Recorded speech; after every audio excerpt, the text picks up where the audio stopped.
and crown him Lord of all. Sing to the King who is coming to reign. Glory to Jesus, the Lamb that was slain. Life and salvation his empire shall bring, and joy to the nations when Jesus is King. Come, let us sing a song declaring that we belong to Jesus. He's all we need. Lift up a heart of praise. Sing now with voices raised to Jesus. Sing to the King.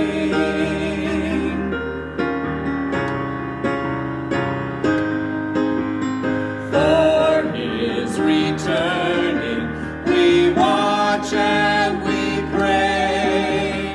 We will be ready the dawn of the day.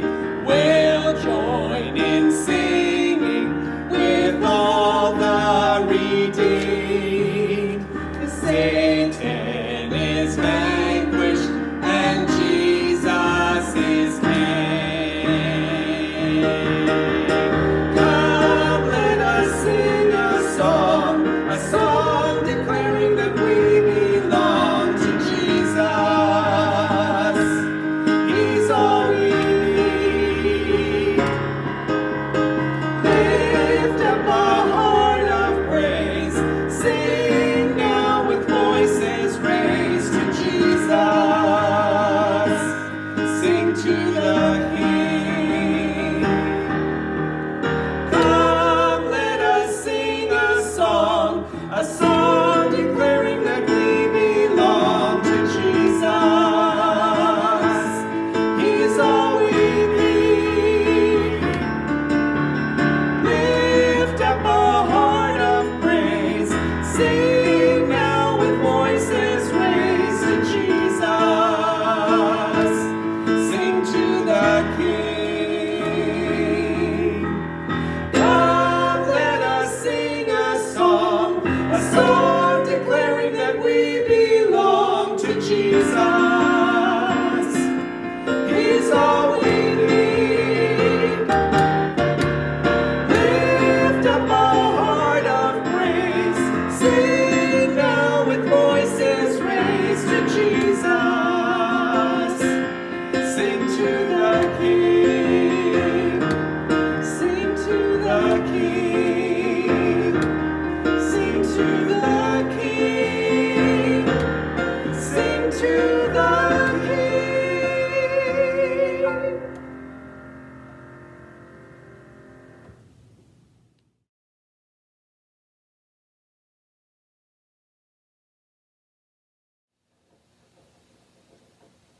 The underdog that we're going to be looking at this morning was, above everything else, a survivor. And along with his family, he survived the worst global disaster in the history of humanity. In fact, the natural disaster that they survived is believed by some to be the cause of the continents being formed. It's believed, again, by some that this global disaster broke up the continents that used to be one big landmass into the separate continents that we know today. Now, this disaster took place long before the invention of the seismograph, so we really have no way of knowing its magnitude, but we are told in Scripture that there wasn't a single corner of the earth that wasn't impacted by this particular event. And make no mistake, its destruction was global. It's also interesting to note that as well as being recorded in our Bibles, similar stories of this disaster are found in more than 270 different cultures around the world. And just think about that for a minute. All of these different cultures have ancient stories about a great flood. And most of them are remarkably similar to our record in Genesis. Each of those cultures tells a story that man had become corrupt, that there was a worldwide flood. Many of those stories say that there were 8 people who survived the flood, that representatives of all of the animals were saved, that some sort of bird was released to find dry land, and that when it was all over, the survivors came down from a mountain to begin the process of repopulating the earth again. The Babylonian account explained that their gods sent the flood because they couldn't stand all the noise that mankind was making. The Egyptians believed that the gods purified the earth by a great flood, and only a few shepherds escaped. The Greeks also had a tradition that told of the gods bringing a great flood because of the wickedness of the world. The Chinese tell about Fa He, the founder of the Chinese civilization, who escaped the flood with his wife, 3 sons and 3 daughters. And the Hindu and the Polynesian and the Mexican and the Peruvian and the Native American and many other cultures have very similar stories to this. But perhaps the most interesting similarity to our story is the name given to the hero of these stories and how similar it is to the hero in our story. Some called him Nunu, or Nuwa, or Noha, or Nos, or Nun. Well, today we're going to be looking at the biblical account of that global catastrophe. And what we're going to find out is that it wasn't just a story about a flood or a big boat or about saving some animals. This is such a rich story that speaks of God's plan for humanity, his love for the earth, and the kind of faith he hopes that his followers will have. If you haven't already guessed by now, the underdog that we're going to be looking at in today's story is Noah. And Noah's story is likely one of, if not, the most popular story in all of Scripture. But we make a serious mistake if we think that it's a story just about a boat, because it's ultimately a story about an underdog choosing to be obedient, even when being obedient seems ridiculous. His story is found in chapters 6 to 9 of the book of Genesis, and as we're reading it, keep these things in mind. In chapter 5 of Genesis, in fact, right before this story is told, we have recorded this incredible lineage of who Noah was. And we learn that there were 9 generations that separated Noah and Adam. Some have actually speculated that based on how long it seemed like people were living back then, that there might have been as many as 1,500 years that separated the two of them. We also learn in chapter 5 that Noah had some great role models in his life, his grandparents and his great-grandfathers. I mean, they were men of worth, and they were worth patterning a person's life after. In fact, Enoch, who was Noah's great-great-grandfather, walked so close with God that we're told that he was taken to be with God while he was still alive. In other words, he never experienced a human death. And if you want to read that story, it's in Genesis 5, verses 24 to 32. But as we move our way into chapter 6 of Genesis, we begin to see just how much the world has changed since the Garden of Eden. As the story begins, we read this in Genesis 6, verses 5 to 7. That the Lord saw how great the wickedness of the human race became on the earth, and that every inclination of the thoughts of the human heart was only evil all the time. The Lord regretted that he had even made human beings on the earth, and his heart was deeply troubled.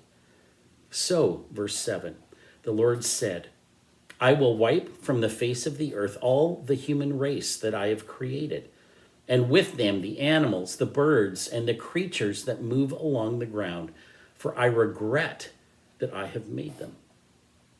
So we find out in these opening verses that God had grown very unhappy with how Adam's descendants were living. In fact, he was so unhappy with them that he wanted to start almost from scratch again. He says something very similar to this in verses 11 to 13 of that chapter, where he says, Now the earth was corrupt in God's sight and was full of violence. God saw how corrupt the earth had become, for all of the people on the earth had corrupted their ways. In other words, there was nothing of redeeming value in what the world had become. They had moved so far away from God and what God had originally intended them to become, that God decided that he wanted to start all over again. God knew that things had spiraled out of control to the point where a major shift needed to happen. And that's where our underdog Noah comes in. And God is about to single him out and his family from everyone else that is still alive on the earth. We're told this in verses 8 and 9. But Noah found favor in the eyes of the Lord. Noah was a righteous man, blameless among the people of his time, and he walked faithfully with God. Noah apparently was the only person who was living righteously at that time. Not only that, but we're also told that Noah was a righteous man, blameless among the people of his time, and he walked faithfully with God. We're told in verse 9 that what made Noah so different from everybody else, it says this, it says he walked faithfully with God. In fact, it's so interesting when you read Noah's story, how many times you hear that written about him. But it also says that Noah did all that God commanded him. Whatever God told Noah to do, that's exactly what Noah did, even in those moments when God made the big ask. And believe me, God was about to make a big ask. We're told in Genesis 6:13 that one day God says this to Noah. So God said this to Noah, I'm going to put an end to all people, for the earth is filled with violence because of them. I am surely going to destroy both them and the earth. And then he goes ahead and tells Noah a little bit more of his plan. He says in verse 14, so make yourself an ark of cypress wood. He says, Noah, I want you to build this huge boat. And God goes so far as to give him these very detailed architectural plans and tells him that he wants it built to these exact specifications. Now, just to put this into perspective for you, the length of the boat that God was talking about would have been about 1.5 times the size of Investors Group Field and about 9 stories high. One of the most famous ships that ever sailed was the HMS Titanic. And as you know, in her day, she really was a state-of-the-art ocean liner. The Titanic was 882 feet long, 92 feet wide, and it had 9 decks. It could carry 329 passengers in first class, 285 passengers in second class, and 710 passengers in third class. So let's compare that to the size of the Ark. The Ark was 450 feet long, 75 feet wide, and 45 feet high. And the ship likely would have weighed, according to some experts, close to 14,000 pounds. And some experts have figured that it could have held the equivalent of 533 railway boxcars. Experts tell us that the fact that it was 6 times longer than it was wide and only 45 feet high would have made it incredibly stable on the ocean. And it would have been virtually impossible to overturn. The dimensions and the shape of this boat also tell us that the boat was made to float.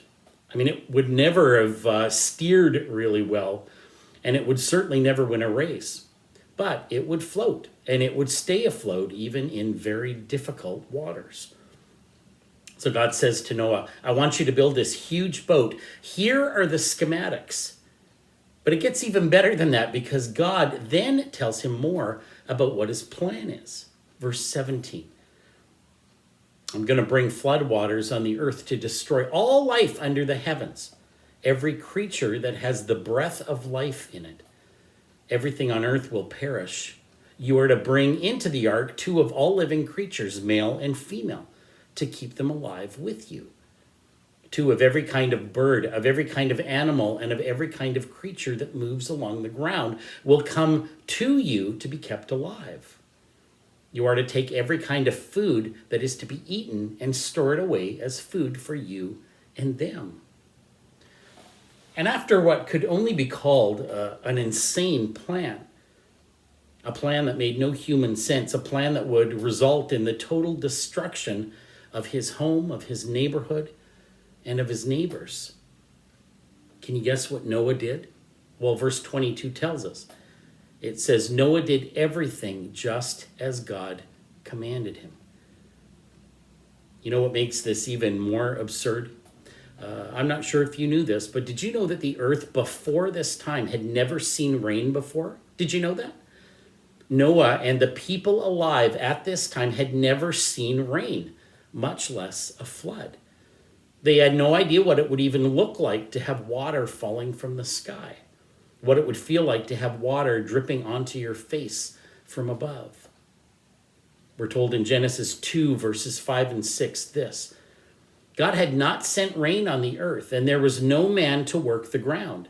But streams came up from the earth and watered the whole surface of the ground. So, what we're to understand from that point is that God had caused water to come up from springs within the earth, and the plants and the crops grew because of that water that was underneath the ground rather than the rainfall.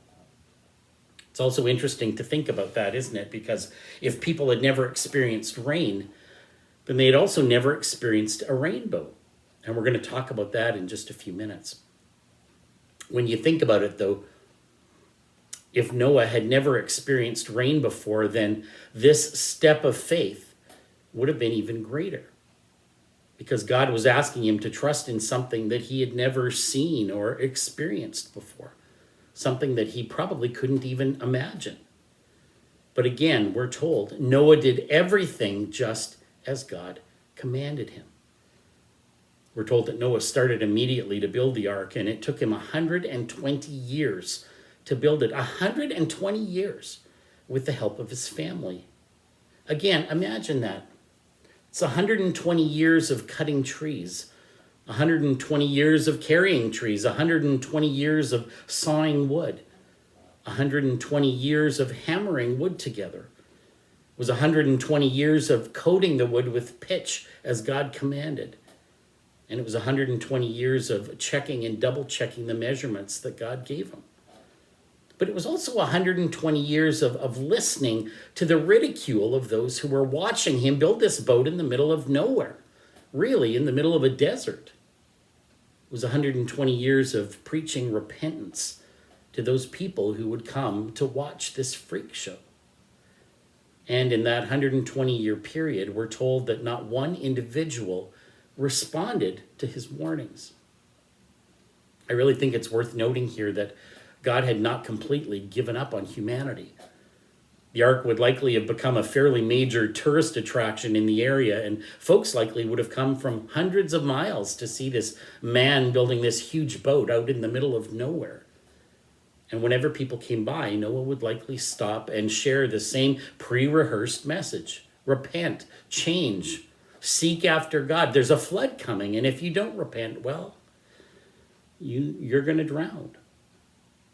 In chapter 7, we find this huge structure finally built and ready to do whatever it was made to do. And we're told in verse 1, the Lord said to Noah, "Go into the ark, you and your whole family, because I have found you righteous in this generation." So interesting here that the word used in this passage that we translate as righteous is being used differently from every other occasion that it's used in the Old Testament. That particular word in every other place in the Old Testament is used to describe the animals that were in temple sacrifices. Those sacrifices that needed to be perfect and spotless. God is saying to Noah that he was the only one suitable for this task. That he was set apart because of his faith and because of his obedience. The passage goes on and God tells Noah to bring the animals onto the ark with him. And then in verse 4, this is what he says. 7 days from now, I will send rain on the earth for 40 days and 40 nights. And I will wipe from the face of the earth every living creature I have made. And Noah did all that the Lord commanded him.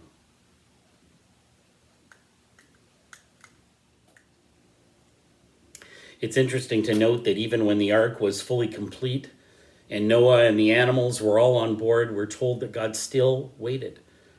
In fact, in Genesis 7:10, we're told that God waited another 7 days, but still nobody repented. So we're told, after the 7 days, the flood waters came to the earth. And the day that Noah and his family, I'm sure, had been preparing for the past 120 years, well, it had finally come. The day that he was working towards, but yet the day that I think part of him was probably regretting as well. It was here. It was the day that meant the fulfillment of God's ultimate plan, but yet it was also the day that represented his judgment on everyone except his family. I'm sure that it was a bittersweet day. And in verse 11, we're told this.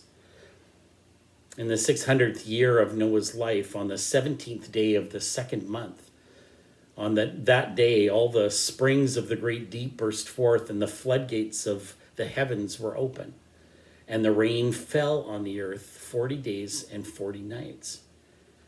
And it's important to note here that this passage is very specific about where that water came from.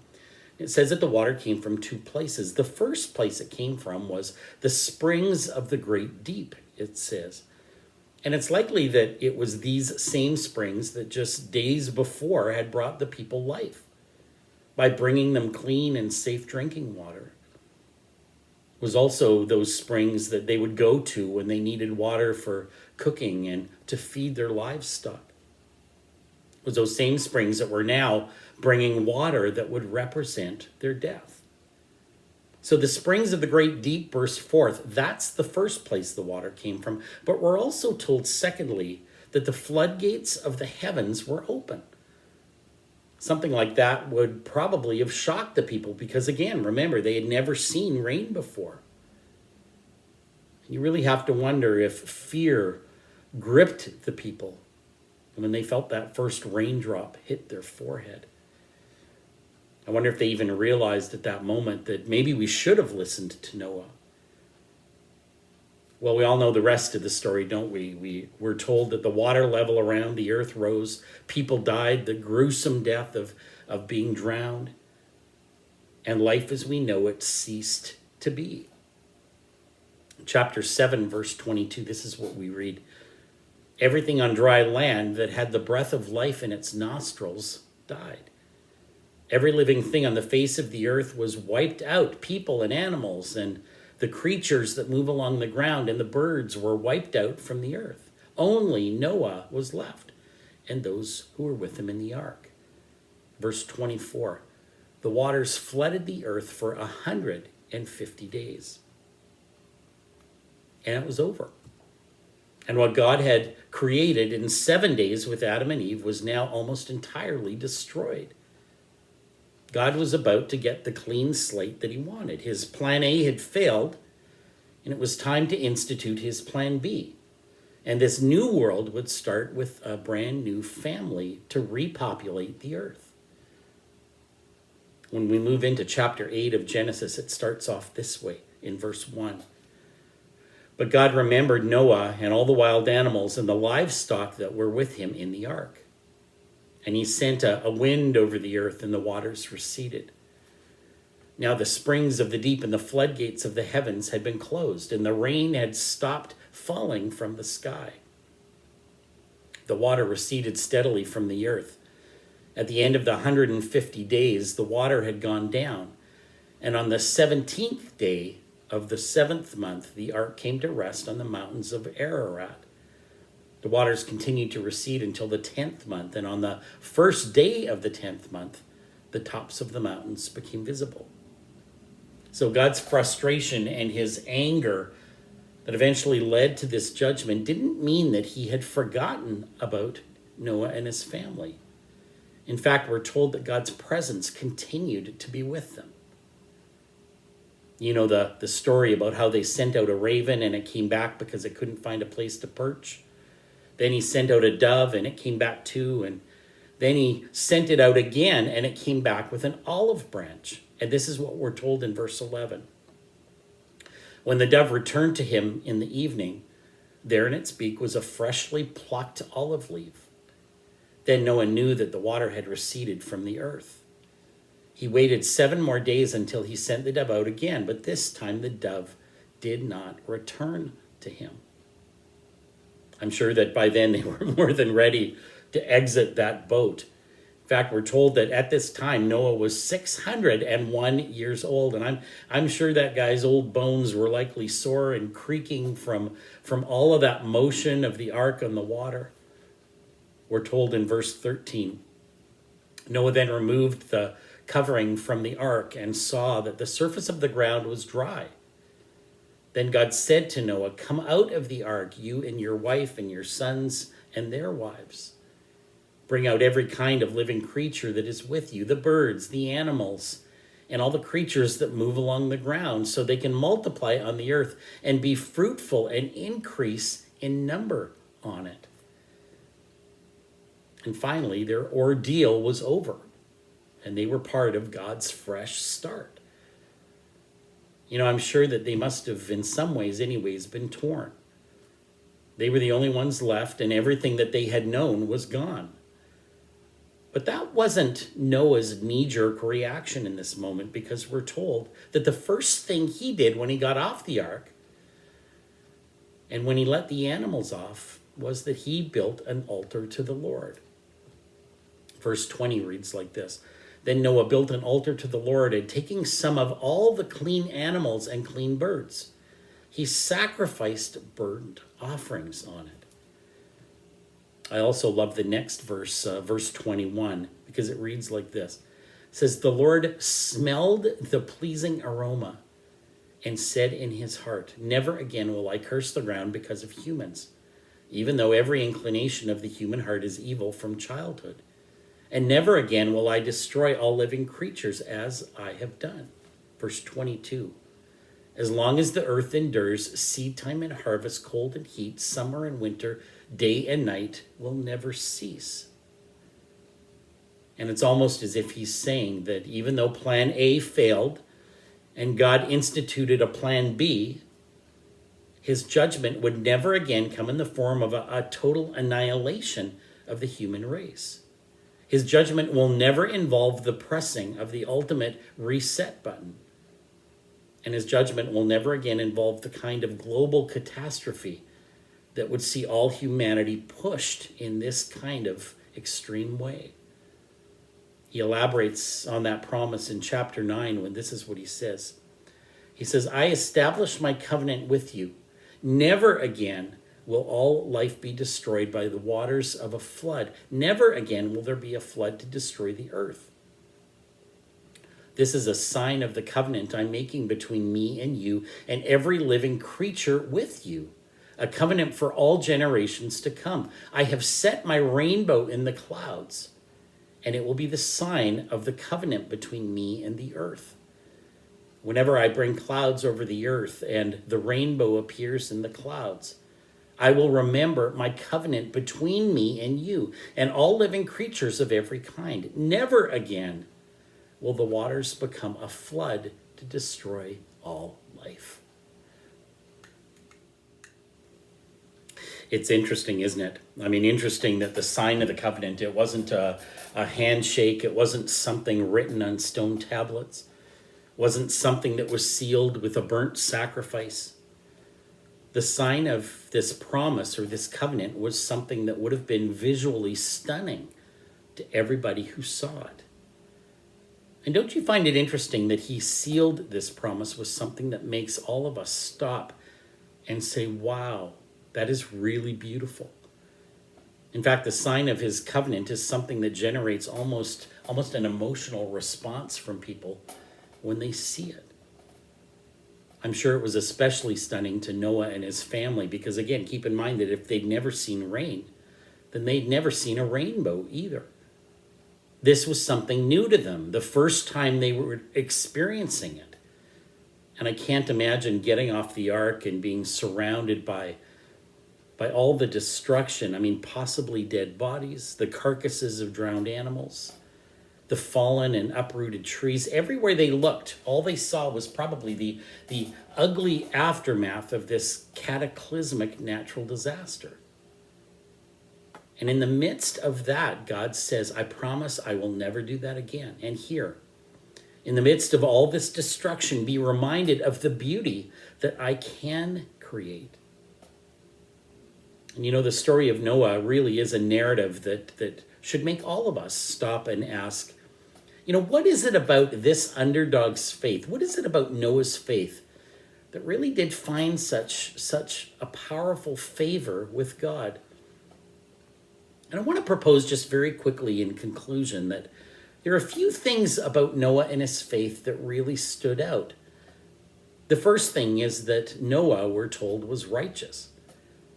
Noah cared more about what God thought than what people thought. I mean, he was more concerned about obeying God and obediently doing what he had been asked to do than he was about looking like an idiot in front of his neighbors. Doing God's will was Noah's number one priority.